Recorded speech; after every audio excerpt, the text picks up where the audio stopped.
सर्दियों के आगाज के साथ ही एलपीजी की कीमतों में मनमाना इजाफा, अचानक बढ़ती हुई कीमतों से शहरी शदीद मुश्किलात का शिकार। महंगाई के बायस एलपीजी शहरियों की पहुंच से बाहर हो गई। इस बारे में मजीद जानते हैं हमारी नुमाइंदा दुआ गफ्फार से। जी बिल्कुल, सर्दी की आमद के साथ साथ जैसा कि हम लोग जानते हैं कि कराची के मुख्तलिफ़ इलाकों में गैस के मसाइल बहुत ज़्यादा दिन ब दिन इजाफ़ा देखा जा रहा है, जिसके बायस जो है लोग अपने खाने पीने का जो खाना है वो एलपीजी के थ्रू बना रहे हैं। मज़ीद हम लोग देख रहे हैं कि दिन ब दिन जो एलपीजी में भी है वो उनकी कीमतों में मज़ीद इजाफ़ा किया जा रहा है, जिसके बायस जो है लोग महंगाई की शिकायत कर रहे हैं और कह रहे हैं कि गुजारा किस तरह किया जाए। इस वक्त मेरे साथ मौजूद है एक खातून, जिनसे पूछते हैं कि वो इस गैस के बहरान में अपने घर का चूल्हा किस तरह चला रही है।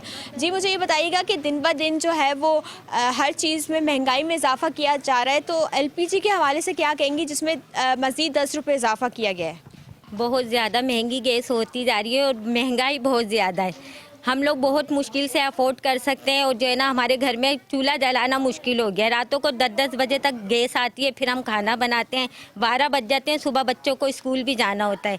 इतनी मुश्किल होती है कि गैस की वजह से जो है ना परेशान होते हैं। रातों को 2-2 3-3 बजे उठ के हम लोग खाना बनाते हैं। अच्छा, ख़वातीन का यही कहना है कि यहाँ पर गैस का जो मसला है वो कई सालों से है, ना ही इसके ऊपर कोई काम किया जा रहा है। यहाँ पे जितना भी है लोग गुजारा एलपीजी के थ्रू करें, मगर महंगाई के इस दौर में मज़ीद एलपीजी को महंगा किया जा रहा है, जिसके बाद उनकी यही शिकायत है कि हम गरीब आवाम कहाँ जाएँ और किस तरह गुजारा करें। जी।